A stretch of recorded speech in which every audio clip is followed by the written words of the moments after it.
Dios, pues te damos muchísimas gracias por reunirnos aquí en tu nombre. Padre, pues en todo momento tú guía a Miguel, que toda palabra que salga de su boca sea guiada por el Espíritu Santo. Y tú abre nuestro entendimiento, nuestra memoria para retener lo que tienes para cada una de nosotras, porque sabemos que tú hablas a nuestras necesidades, Dios, y así que nosotros aprendamos para poder compartir con otras personas. Te lo pedimos en el nombre de tu amado Hijo Jesús. Amén. Amén. Amén. Bien. Pues entonces, volviendo a los atributos comunicables de Dios, recuerden esta parte de la justicia de Dios, que hicimos la diferencia entre el círculo de la justicia, el de la injusticia, pero dentro de la injusticia está de la no justicia está la injusticia, la gracia y la misericordia. Entonces de ahí fue que nos empezamos a ver que dentro de su gracia y misericordia estaba precisamente la predestinación. Y es ahí precisamente donde estábamos trabajando. ¿Por qué es importante recordar algunos puntos? Porque a veces es mucha información y nos perdemos, y es importante que no nos perdamos. Ya vimos anteriormente los atributos incomunicables, ahora estamos viendo los atributos comunicables, y todos estos atributos son los que nosotros podemos apropiar de parte de Dios. Los incomunicables, recuerden, le pertenecen solo a Dios. Entonces, estábamos avanzando, ya casi terminábamos esta parte de Efesios 1, 4 y 5, según nos escogió en él antes de la fundación del mundo para que fuésemos santos y sin mancha delante de él. Entonces, aquí estamos viendo el propósito de la elección divina, que Dios ya desde antes de la fundación seleccionó quiénes habríamos de ser salvos y quiénes no. Y que las personas que Él seleccionó, que son los que predestinó, derramó su gracia para que, siendo injustas a través de la justicia de Cristo, fueran declaradas justas. Y entonces los pecadores pagan la deuda delante de Dios y son ya sin culpa delante de Dios. Aquí vale la pena andar un poquito en la cuestión de la ley. Se recuerden, desde Adán hasta que Dios le dio la ley a Moisés, el hombre se regía por su conciencia. Recuerden en Romanos 2:15, mostrando la obra de la ley escrita en la conciencia. O sea, siempre ha existido la ley en el sentido de que representa el carácter justo y perfecto delante de Dios. Pero en la venida de Moisés, que ya se dio la ley, es ahí precisamente que se puso, no para que alguien la pudiera cumplir, porque nadie la puede cumplir en su estado natural, sino que se puso más bien para que una persona se diera cuenta de su estado, pero además para que se exaltara el pecado. Recuerden ustedes que el capítulo de Romanos 7 nos habla mucho de esto. Si ustedes después ven las explicaciones en la Biblia del Diario Vivir, trata muy a fondo todo este punto de por qué fue necesario introducir la ley para que el pecado cobrase vida. Y al cobrar vida nos damos cuenta que al manifestarse el pecado produjo esclavitud y nos causó la muerte. Antes de la ley se juzgaba por la conciencia, y en Romanos 7 se dice que si no hay una ley, entonces no hay delito que perseguir cuando se transgrede. Pero Dios siempre en su justicia va a juzgar de acuerdo a las obras. Entonces, lo importante para nosotros ahorita es que Dios nos escogió, pero también puso la ley, y la ley nos esclavizó. Recuerden, yo no hubiera conocido la codicia si la ley no me dijera, no codiciarás. Y cuando la ley me dijo, no codiciarás, el pecado revivió y yo morí. Y así pasa con todos los pecados en nuestra vida. La ley los exalta, pero nos llevan a la muerte. Entonces, gracias a la justificación en Cristo, que es debido a su gracia en el círculo de la no justicia, es que nosotros podemos ser justificados a través de su sacrificio. Ahora, la lección divina, que es lo que estábamos nosotros viendo la última vez, es precisamente que es de acuerdo al criterio y a la voluntad de Dios y es una justicia imputada a través de Cristo. Por ejemplo, Dios es perfecto, su justicia es perfecta y para que un creyente pueda ser justificado delante de Dios necesita ser perfeccionado. A través del sacrificio de Cristo se perfeccionó esto y así es como Dios, el día que venga por su iglesia en el rapto, va a presentarse, a presentarse a sí mismo una iglesia justa, sin mancha, como dice Efesios 5:27, a fin de presentársela a sí mismo una iglesia gloriosa, que no tuviese mancha ni arruga ni cosa semejante, sino que fuese santa y sin mancha. ¿Ven ustedes? Eso fue lo que vimos la última vez. Luego vimos Colosenses 2:10 que dice, y vosotros estáis completos en él, que es la cabeza de todo principado y potestad. Ahí fue precisamente donde nos quedamos. Y todo esto surgió de Efesios 1:4, ¿no? Según nos escogió en él antes de la fundación del mundo para que fuésemos santos y sin mancha. Entonces, nosotros en la vida diaria es imposible que no vivamos que vivamos conforme al parámetro de Dios, que es la santidad perfecta.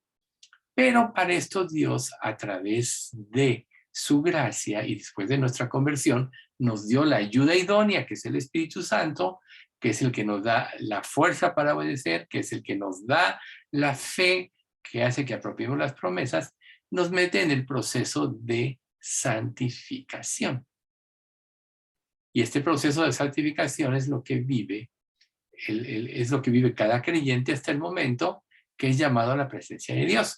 Cuando un creyente muere, ya su trabajo de santificación terminó aquí en la tierra, se cumplió su propósito y ya cuando venga la resurrección, que seamos transformados a la semejanza de Cristo, resucitados los que hayamos muerto o los que hayan muerto, transformados los que todavía vivamos, seremos ya totalmente restaurados a esa justicia perfecta porque seremos como Cristo. Pero algo muy importante de este proceso de santificación, dentro de todo lo que estamos viendo, del llamamiento desde antes de la fundación del mundo, es que la fuerza del amor es lo que nos permite cumplir la ley. Algo muy importante es que la ley siempre se tiene que cumplir. Si nosotros vemos, por ejemplo, en primera de Juan, y lo hemos mencionado 2 o 3 veces, mirad cuál amor nos ha dado el Padre para que seamos llamados hijos de Dios, etc. Y lo dice, cualquiera que quebranta la ley, incumple la ley. Después de la gracia de que Dios nos dice que somos hijos de Dios y que aún no se ha manifestado lo que hemos de ser, y todo el que tiene esta esperanza en Él o en Cristo se purifica a sí mismo, así como Él es puro, luego dice, cualquiera que comete pecado infringe también la ley. O sea, ¿se da cuenta? O sea, la ley existe. En nuestra vida sin Cristo ponía en evidencia el pecado y no podíamos relacionarnos con Dios porque Dios es santo. En nuestra vida en Cristo, ahora ya estamos justificados, ya tenemos una relación con Dios, pero si ustedes se dan cuenta, nosotros todavía seguimos pecando cada día. ¿Cuál es la fuerza para que nosotros vayamos en este proceso de santificación? La fuerza es el amor. Y es precisamente donde vamos a empezar hoy nuestro estudio, que es en Efesios 1:5. Recuerden, vimos Efesios 1:4, según nos escogió en él antes de la fundación del mundo, para que fuésemos santos y sin mancha delante de él. Lo repito para que nos ubiquemos. Y luego el 5, en amor, habiéndonos predestinado para ser adoptados hijos suyos por medio de Jesucristo, según el puro afecto de su voluntad. Fíjense qué hermoso. En amor. O sea, esta frase introduce el motivo divino del propósito de Dios en la elección soberana. ¿Se dan cuenta? El amor. Muchas personas hablan del amor y dicen, no, es que porque Dios es amor va a perdonar a todo el mundo, porque Dios es amor no va a tener en cuenta el pecado. Pero por eso fue muy importante que nosotros pudiésemos ver la justicia de Dios y lo que es la injusticia y su gracia. O sea, muy adelante lo vamos a aclarar un poco más.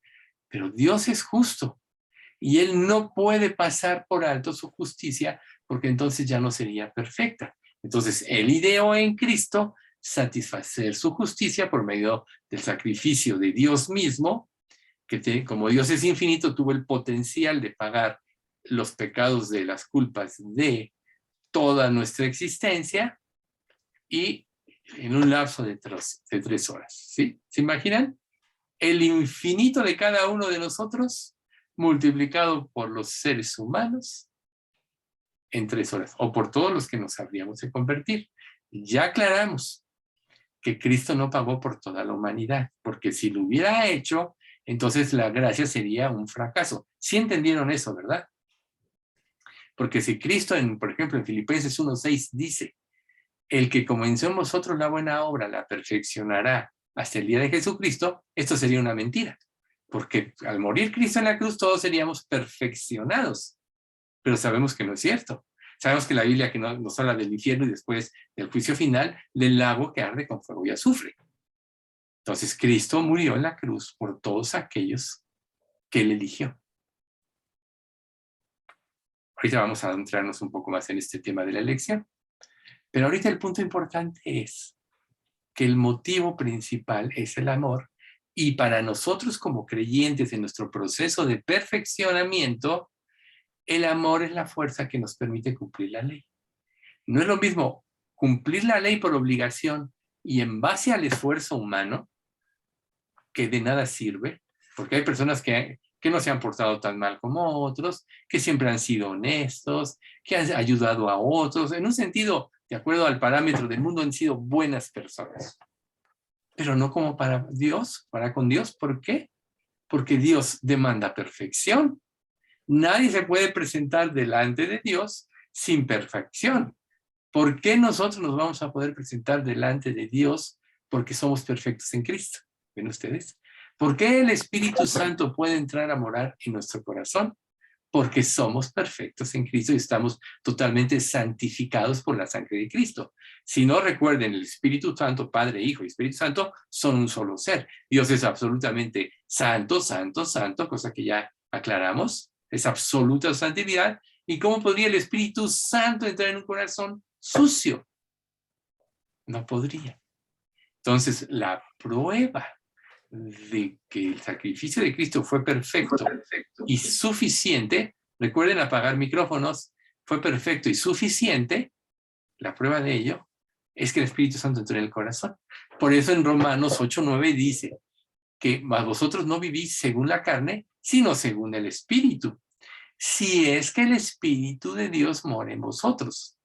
Y si alguno no tiene el Espíritu de Cristo, no es de él. Por tanto, entre los que se dicen cristianos están los verdaderos creyentes y los que se creen creyentes, que tuvieron motivaciones diferentes. O sea, que se creen cristianos porque van a una iglesia, se creen cristianos porque tratan de hacer obras buenas, se creen cristianos aún porque leen la Biblia, pero no han nacido de nuevo. Por tanto, sus esfuerzos siempre van a acabar en fracaso. Sus buenas obras van a acabar en fracaso, ¿no? Recuerden, si diese todos mis bienes para repartir a los pobres, eso lo vamos a ver adelante.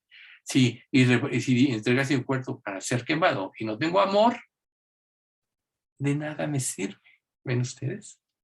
Entonces, solo en Cristo se cumple el propósito de Dios y estando nosotros en Cristo, teniendo la fuerza del Espíritu Santo, quien además no solo nos transmite el amor de Dios, sino que nos ayuda en nuestras debilidades para ir dejando el pecado, que nos ayuda a cómo orar, porque traduce nuestras oraciones a la voluntad de Dios, es el que nos ayuda a cumplir la ley. Entonces, de todos modos, aunque la ley ya no es para salvación en un creyente verdadero, porque ya fui justificado por la sangre de Cristo, sí la va a cumplir en amor. Y si la incumple, entonces tiene que ir y arreglar con Dios. Por eso, surgió este versículo de Primera de Juan 1:9. Si confesamos nuestros pecados, Él es fiel y justo para perdonar nuestros pecados y limpiarnos de toda maldad. ¿Ven ustedes?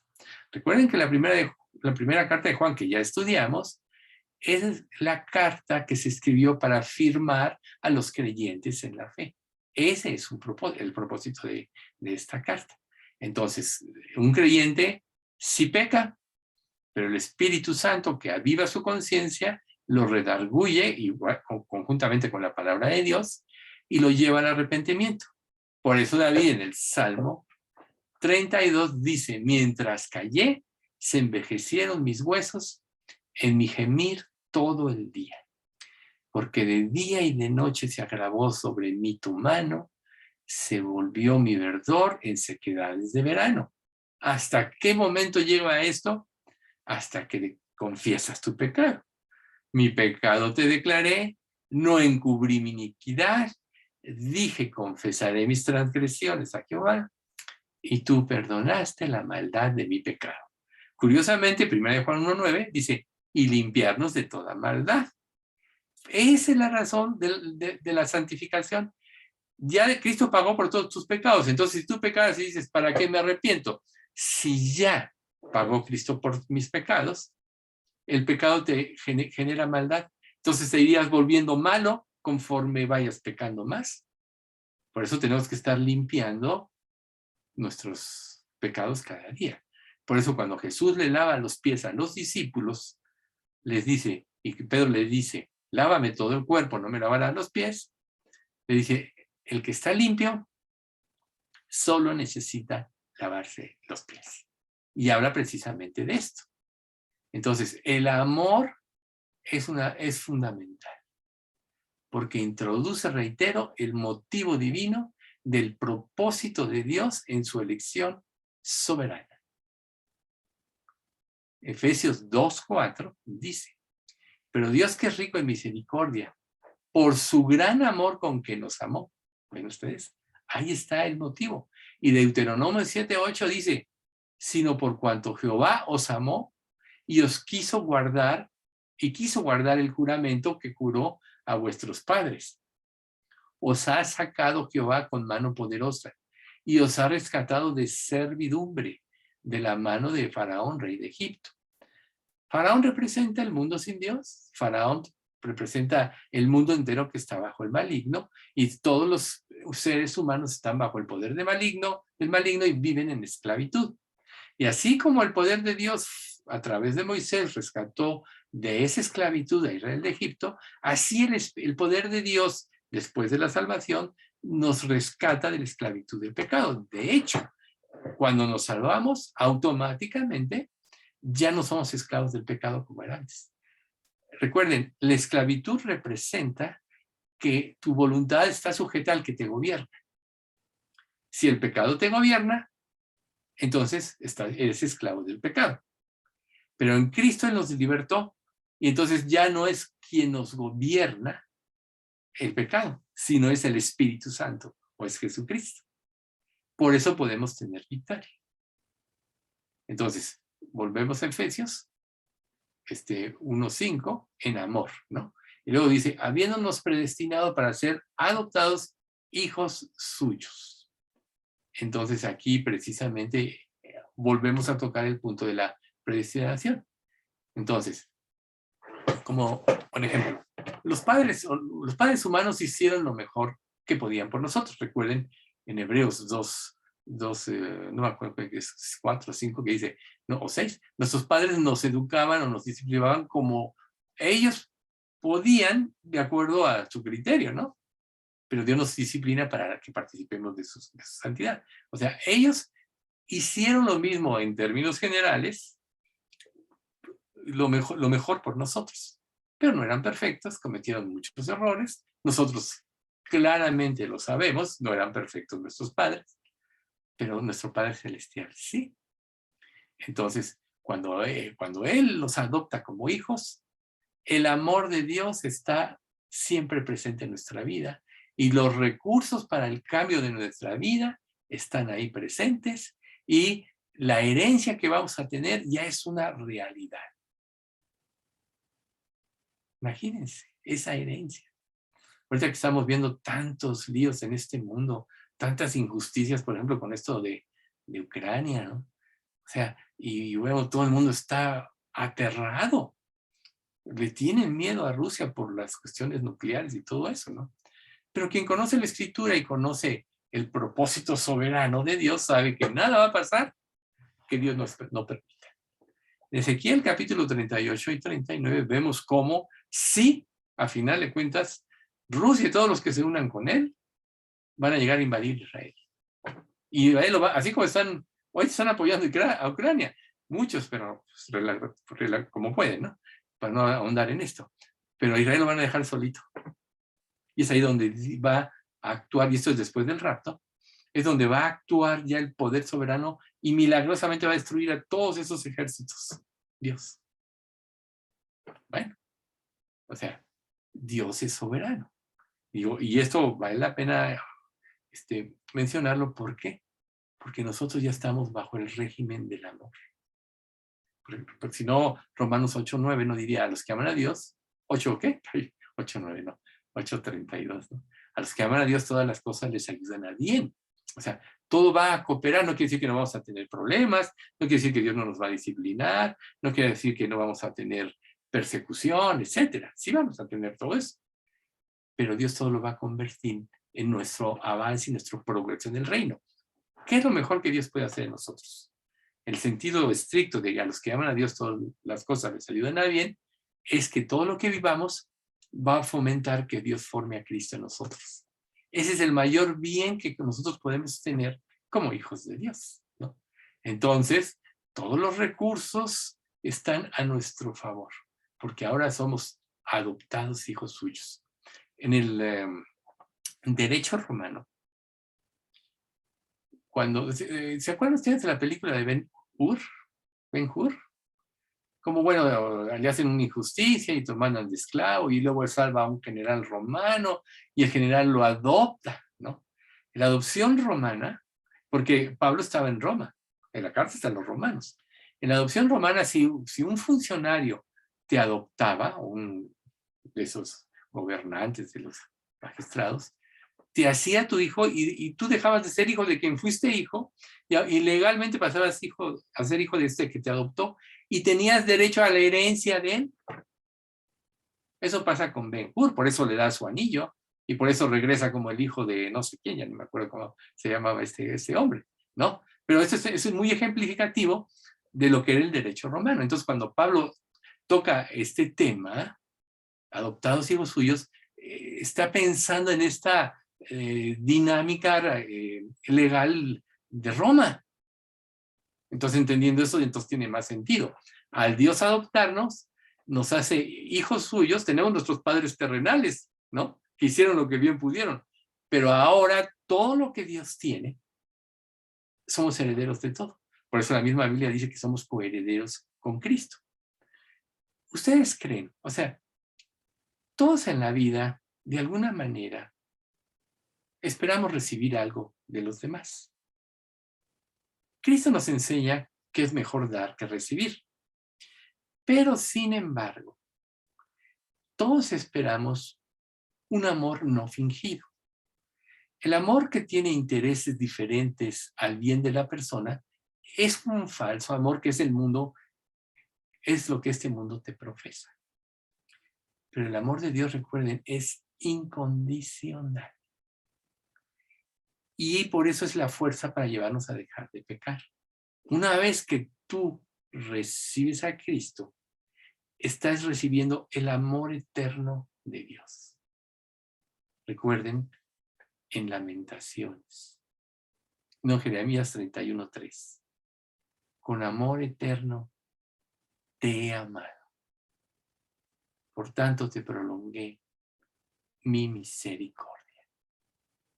¿Ven ustedes la importancia del amor? Entonces, conforme nosotros vamos apropiando ese amor no fingido, vamos respondiendo al amor.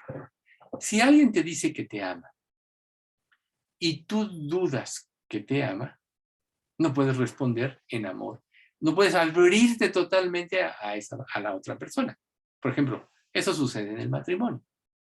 Se supone que el matrimonio fue formado por Dios, establecido por Dios, para que nosotros tuviésemos una idea de cómo debería ser nuestra relación con Dios.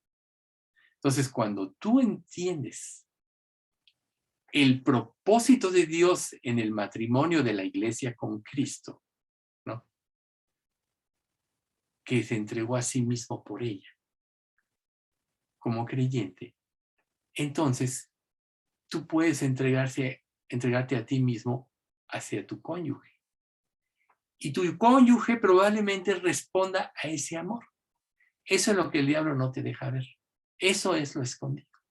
Pero ¿qué pasa si una pareja, uno de los dos o los dos, dudan de que la otra persona lo haga, el otro cónyuge lo haga? Nunca va a dar todo. Entonces nunca va a poder tener el amor la mayor expresión.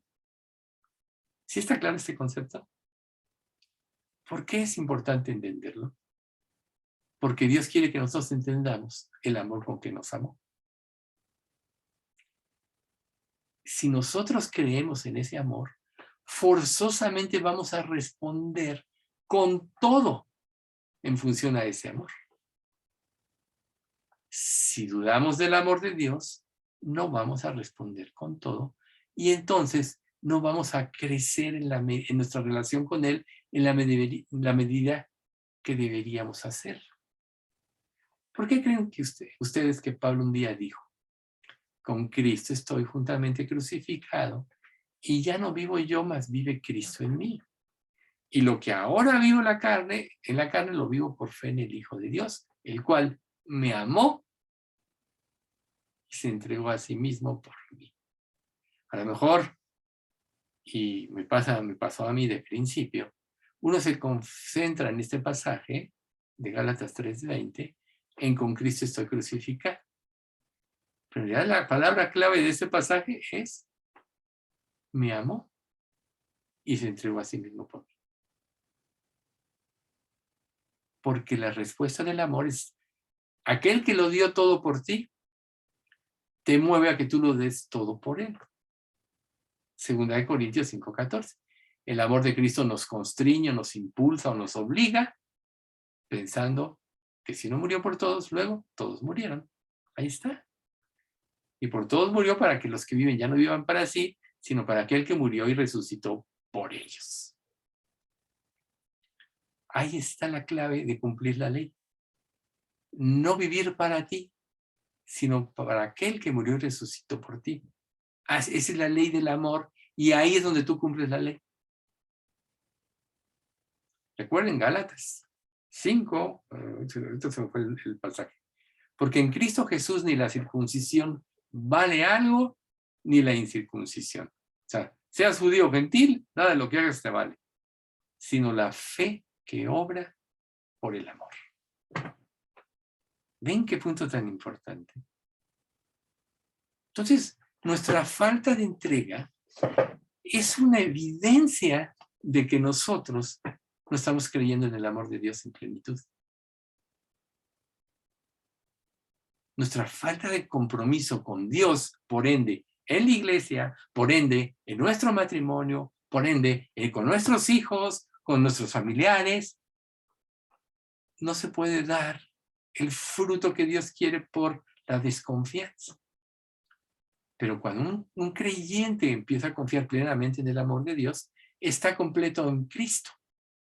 Y entonces ya no va a demandar, sino va a dar. ¿Ustedes no creen que Dios tiene mucho que dar? Dios es dueño de todas las cosas y tiene todo que dar. ¿Para quién lo iba a dar? ¿Para qué se le ocurrió crear a la humanidad? Para compartir su amor. Para compartir todo lo que Él tiene. ¿Sabes? En esta vida nos preocupamos porque, ay Dios, no me concediste este deseo, no me dice algo, tengo años pidiendo todo esto y no me lo das, etcétera, etcétera. Solo nos estamos viendo a nosotros mismos, no estamos viendo el amor infinito de Dios, y esto nos hace perdernos y nos priva de experimentar ese amor, que es lo que nos lleva a cumplir la vida cristiana. Entonces vean cómo va ligado en amor, habiéndonos predestinado para ser adoptados hijos suyos. Si eres hijo, tienes el Espíritu Santo. Ya eres hijo y eres coheredero con Cristo. Eres hermano, porque dice, él fue el primogénito entre muchos, ¿qué? Hermanos. Dios nos hizo partícipes de su naturaleza divina al darnos su Espíritu Santo. Cuando empiezas a ver todo esto, te puedes poner a pensar, ¿cómo todavía me inclino al pecado? ¿No? Es como la idolatría. Ya sabemos que la idolatría es todo lo que sustituye a Dios, ¿verdad? Lo que sea, para no hablar mucho de esto. Estás poniendo los ojos en cualquier cosa creada o lo que sea, menos en el Creador. ¿No es insensato? ¿Y sabes por qué pasa? Por la ceguera. O sea, vivir en la luz no es que conozcas la Biblia, sino que la vivas,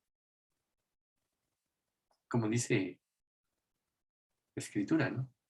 No son los Romanos 3, no son los oidores de la ley los justos ante Dios, sino los que cumplen la ley. Esos serán justificados. Ahí está. Entonces, tú puedes decir, no, yo tengo 30, 20, los que sean, Cristo. Y puedes no haber experimentado esto por no entenderlo. Por tanto, por supuesto que el amor es un atributo comunicable, que es lo que estamos estudiando. Pero hay que entender que lo primero que tenemos que hacer es apropiarlo para salvación. Apropiarlo para salvación significa creer en la obra que Él ha dado, creer en el Evangelio. Arrepentidos y creer en el Evangelio. Una vez que eres salvo, ahora tu viejo hombre fue sepultado. Sigues teniendo una naturaleza humana que muchas veces el Nuevo Testamento caracteriza como la antigua naturaleza.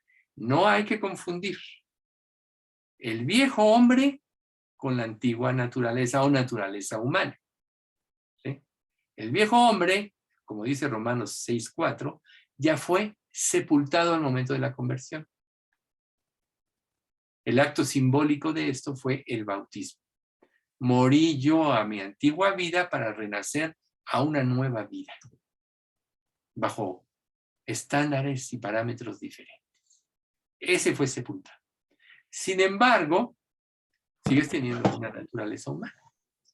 Ahí está el tratado que hace Pablo en el capítulo 7 de Romanos.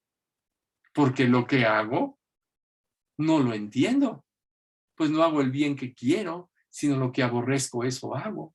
Y si hago lo que no quiero, apruebo que la ley es buena y que el mal está en mí.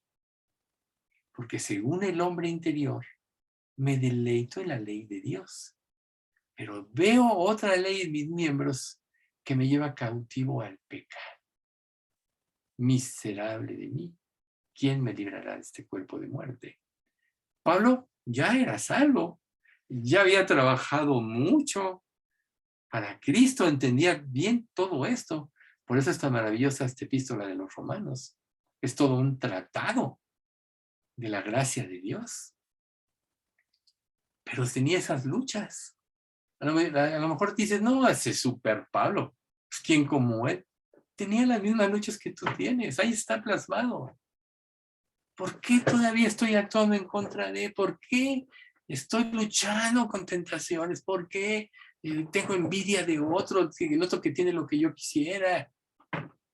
Solo hay una razón de todas esas cosas. Porque no estás lleno del amor de Cristo. porque no has ahondado en Él y no ha llenado tu vida. El día que Dios llene plenamente tu vida, te aseguro que no vas a tener necesidad de nada, aunque estuvieras muriéndote de hambre, aunque no tuvieras dónde dormir, porque en Cristo estás completo y Él es soberano. La vida es Cristo. Entonces, por eso Pablo dice, para mí el vivir es Cristo y el morir es ganancia. ¿Ven ustedes? Entonces tenemos que saber que el amor es el elemento fundamental para que el creyente tenga victoria. Es el elemento fundamental para que pueda creer las promesas y apropiarlas y vivirlas. Es el elemento fundamental para obedecer los mandatos de Dios. Pero ¿qué hace Satanás? ¿Qué hace el diablo? Lo primero que hace en el trabajo, él ya nos perdió. Satanás ya no te puede recuperar como hijo de Dios, ya no te puede robar la salvación, pero te hace pensar que se pierde. Te hace dudar del amor de Dios. Todavía te insiste en que puedes encontrar los verdaderos satisfactores de tu vida en las cosas y no en Dios.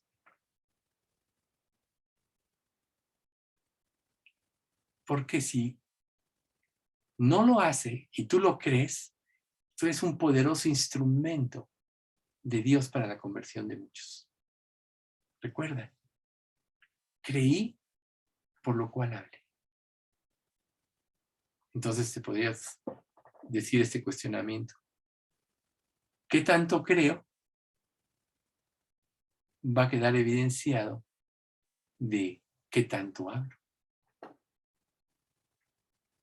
¿Hace cuánto que no testificas? ¿Tienes ese cargo diario dentro de ti? Le pides a Dios, Dios, ábreme una puerta cada día que sales a hacer lo que sea.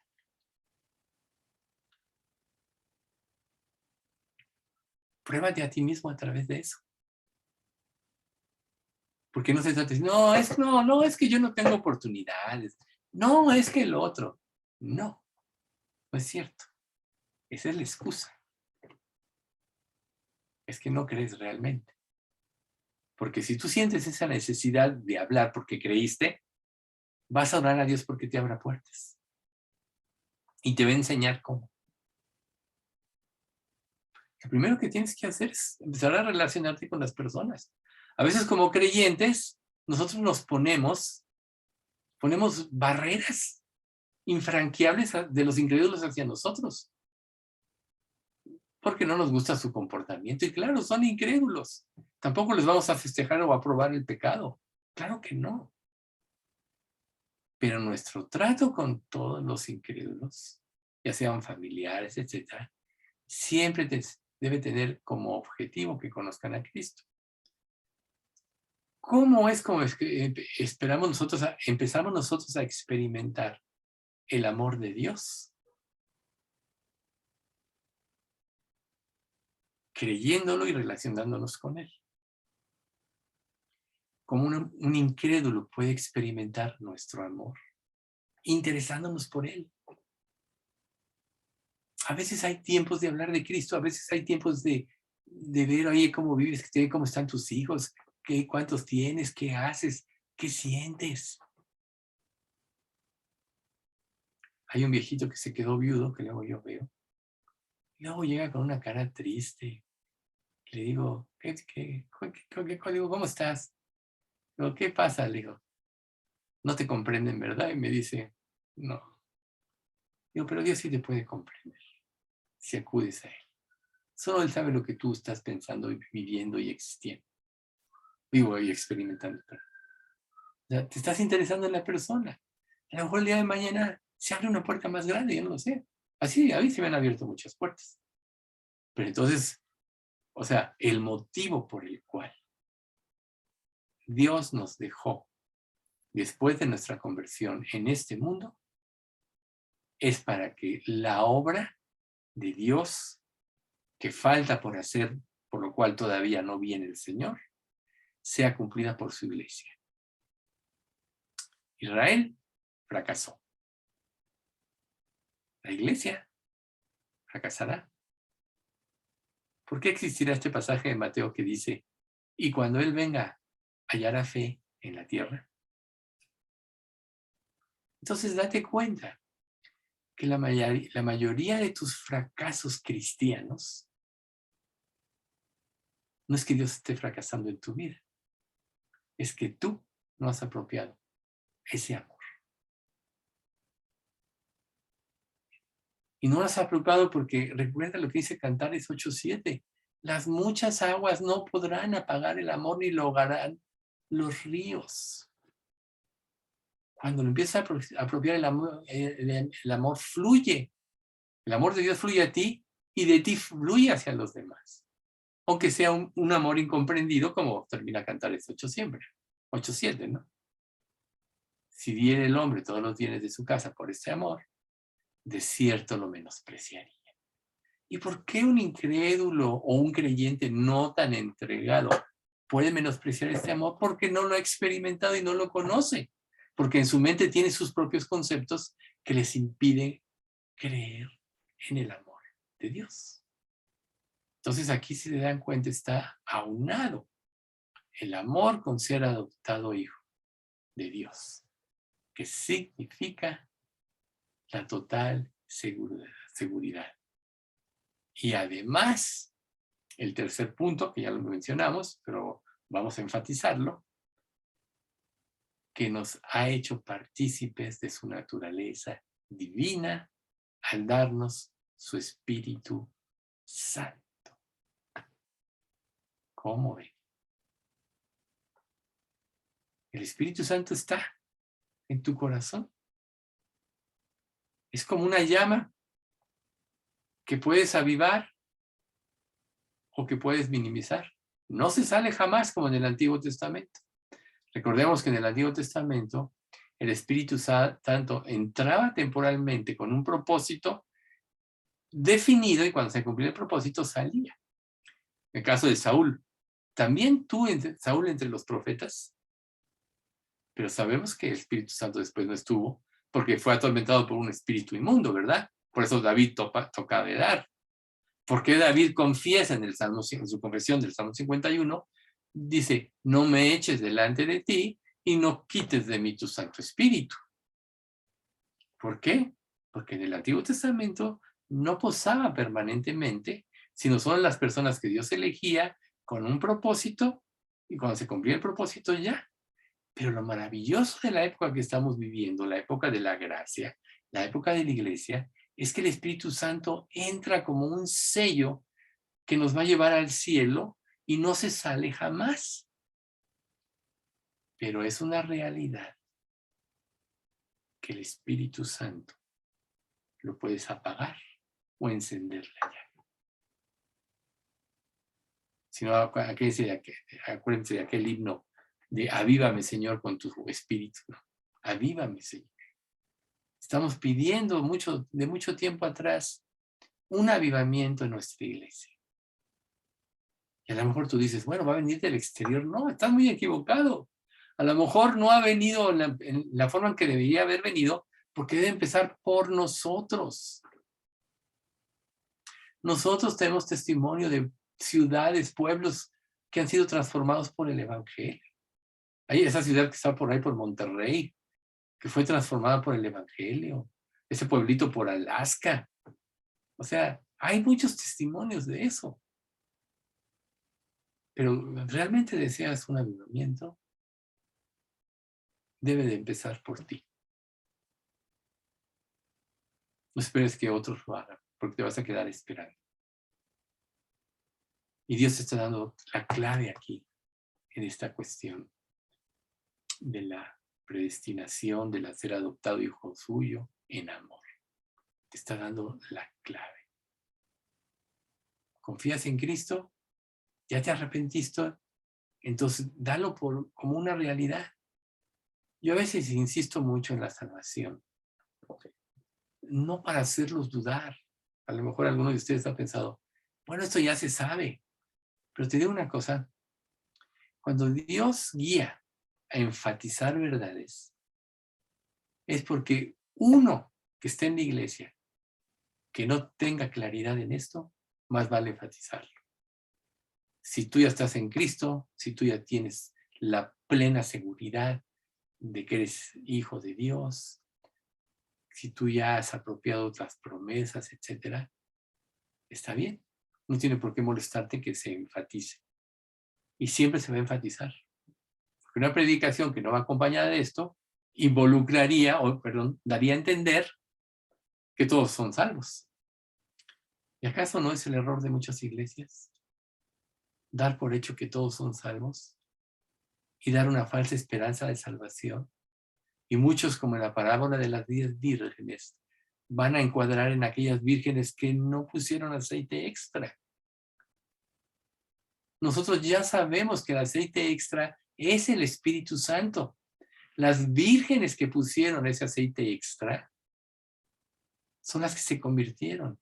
El aceite básico es la gracia que Dios derrama para que te conviertas.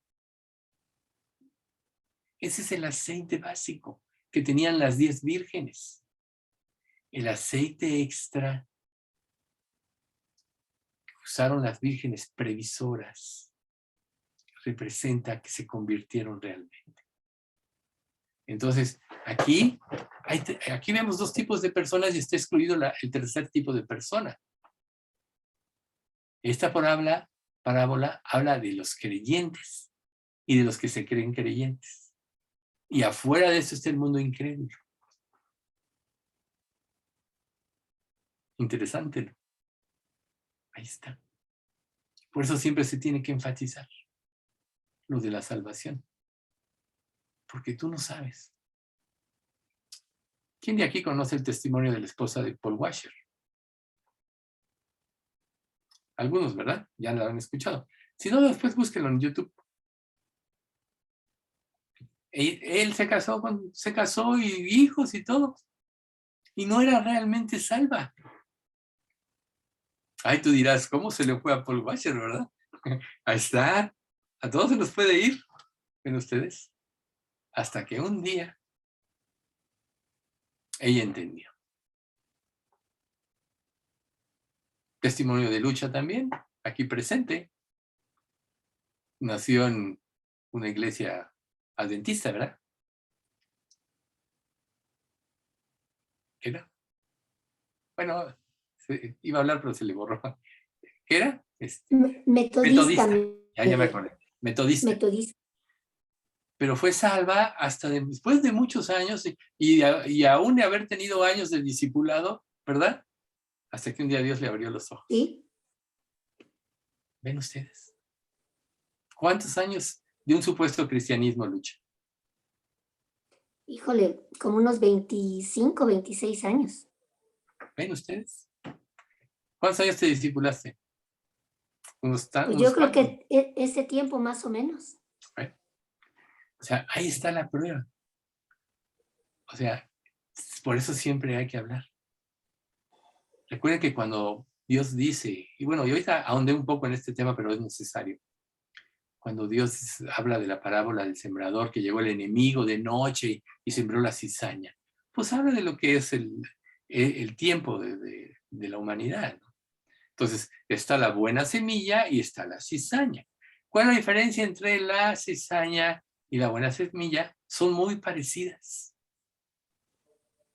La diferencia es que una tiene fruto y la otra no. Entonces, cuando los segadores le dicen al amo, oye, pues vamos a segar, a quitar la cizaña, el amo dice, no sea que al quitar la cizaña también se lleven el trigo. Bueno, dejad crecer lo uno con lo otro. Y al final, en la siega, separar. Así va a suceder. Pero entonces, lo importante es que cada uno de nosotros esté seguro. Miren, este ejemplo de Paul Washer es muy importante. Nadie puede. O sea, yo, por ejemplo, como pastor, yo me puedo dar cuenta de si hay frutos del Espíritu, de si hay discernimiento o no, etcétera, y puedo ver si la persona tiene salvación o no, lo puedo ver. Pero la realidad profunda y verdadera solo Dios la conoce. Si no, no se le hubiera ido a una persona como Paul Washer eso. Pero bueno, gracias a Dios se convirtió y bueno, Dios es fiel. Pero en un sentido sí se equivocó, ¿verdad? Creyendo que era creyente, se casó en yugo desigual y seguramente experimentó problemas en su matrimonio porque no hay comunión de la luz con las tinieblas, pero Dios en su misericordia, pues lo hizo. Como lo hizo conmigo y con mi esposa. Yo solo recuerdo que cuando empecé a tener problemas, yo dije, Señor, yo no sé qué pasa en mi matrimonio, pero yo te voy a seguir a ti. Y ese mismo día mi esposa se convirtió. O sea, morí y Dios me lo dio. Entonces, otras personas llevan años así y sus cónyuges no son salvas porque tienen miedo, porque no tienen la suficiente fuerza producida por el amor verdadero para anteponer a Dios y al Evangelio. Un creyente que tiene miedo hace que no sea tan fuerte el Evangelio para la otra persona. Hay muchas cosas que nosotros podemos negociar, pero nunca podemos negociar con las verdades de la Biblia. Nunca podemos hacerlo. Entonces, si nosotros nuestras vidas están siendo transformadas en este proceso de santificación, nuestro testimonio debe ser cada día más poderoso.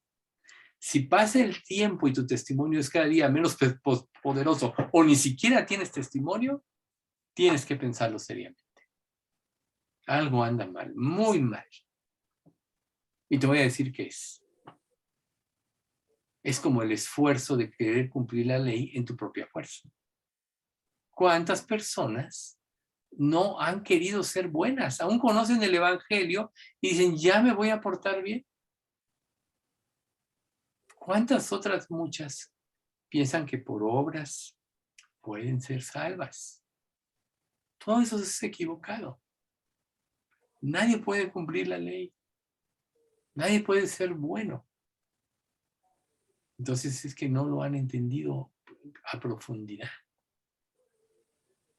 Y yo no digo que, volviendo a la parábola de las 10 vírgenes, para mi manera de ver, esas que se quedan afuera todavía tienen la tribulación para convertirse. Vienen las bodas, el amo llama y se cierran las puertas, ¿verdad? Y recuerden, el que logra entrar pero no está vestido de bodas, lo echan afuera. Quiere decir que en las bodas del Cordero, puro salvo. Pero al cerrarse las puertas y están las bodas del Cordero, entonces vemos otros pasajes paralelos donde empieza la tribulación en este mundo, ¿verdad? Es muy posible que muchas de esas personas se conviertan después, pero lo que no quisieron sufrir por no enfrentar en esta vida, lo van a tener que sufrir en esos 7 años o hasta el momento de su muerte, porque pues muchos van a ser ejecutados. Pero también hay otra aseveración pavorosa, que si con todas las garantías de la gracia que Dios te está dando ahorita no crees, no vas a creer tampoco allá, en ese tiempo. ¿Ven ustedes? Es el aquí y el ahora.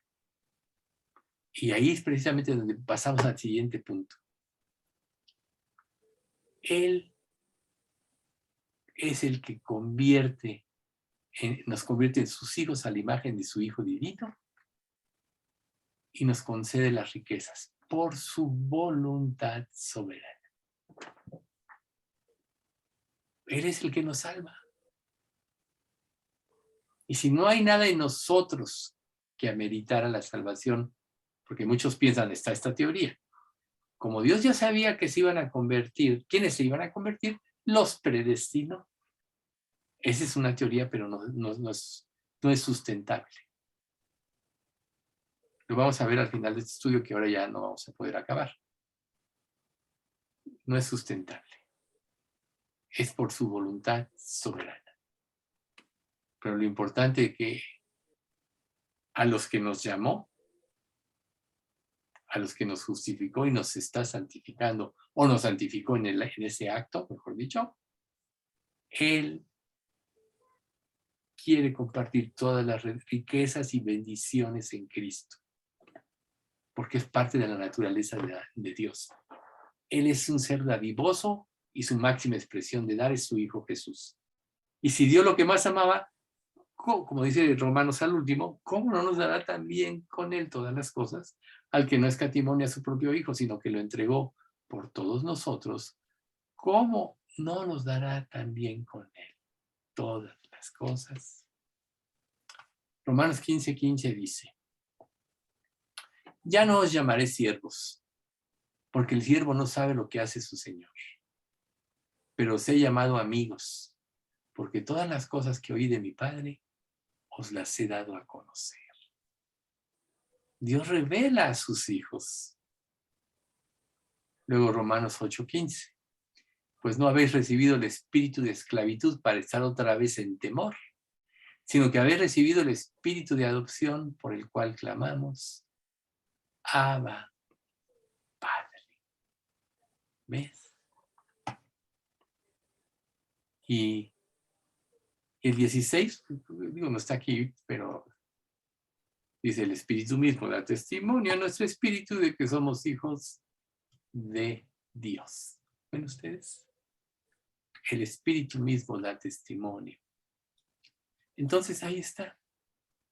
Dios nos rescató para ya no vivir en esclavitud, entonces empieza a vivir en la libertad de Cristo. Deja de ser egoísta, deja de vivir para ti mismo, deja de vivir por los planes de esta vida, porque nunca te van a satisfacer ni a llenar, y empieza a vivir para Dios. Y si vives para Dios, la Escritura dice, deleítate a sí mismo en Jehová, y Él te concederá las peticiones de tu corazón. Reconócelo en todos tus caminos, y Él experimentará tus veredas. ¿El qué? Enderezará tus veredas. Enderezará tus veredas. Bien, vamos a orar. Padre Santo, ¿cuánto te queremos dar? Muchas gracias por permitirnos, Padre, ahondar en este tema de la predestinación y en este concepto por el cual lo hiciste, que es por amor. Sabemos, Padre, que tú no te equivocas, que tú eres justo y que no hay ninguna tacha en ti. Por tanto, aún en la predestinación tú actuaste justamente, porque tú eres bueno y tu misericordia es para siempre. Te damos gracias, Señor, porque todos los que estamos escuchando este mensaje de hoy y los que lo escucharán a través de lo que se grabe en YouTube, podemos tener claridad, Señor, en cómo es poder experimentar este amor y darle un vuelco verdadero a nuestra vida. Padre, ya no queremos vivir para nosotros mismos. Ya no queremos vivir por las cosas de este mundo. Ya no queremos gastar nuestro tiempo y nuestra energía en lo que nos sacia ni satisface, sino queremos invertirlo en el servicio a ti, Señor, en glorificarte, porque tú lo mereces. Eres el único que merece toda la gloria y la honra por todos los siglos. Nos ponemos en tus manos, Padre, como iglesia, pidiéndote que extiendas toda esta bendición a los que hoy no pudieron asistir. Pero además, Padre, te pedimos que dentro de todo lo que tú hagas, nos traigas ese avivamiento a cada uno, para que podamos honrarte el día que tú regreses y no salgamos avergonzados. Guarda nuestra iglesia del mal. Gracias por sustentar el pago del lugar donde estamos, que nos han tratado tan bien. Es un lugar decoroso. Gracias por ese lugar, Padre. Y gracias por suplir lo necesario cada mes para liquidarlo. Y lo hermoso también, lo hermoso es que también si la iglesia crece en este mismo lugar, hay salones más grandes. Así que te pedimos, Señor, que tú traigas no personas que no quieran vivir para ti, sino personas que estén dispuestas a entregarse y darlo todo por ti, Señor. Pero renueve en nosotros ese espíritu misionero para poder confesar tu nombre en tiempo y fuera de tiempo, Señor. A todas las personas que nos rodean, conforme tú nos abras la puerta y nos des la gracia y la oportunidad. Sabemos que las puertas las abres tú, Así que ábrenos puertas y enséñanos a estar al pendiente, Señor, de cuáles son estas puertas y poder aprovecharlas, porque nos quieres bendecir también en ese aspecto, en poder servirte. Nos has concedido no solo creer en Él, sino también padecer por tu nombre. Gracias por ello, Señor. En nombre de Cristo Jesús. Amén.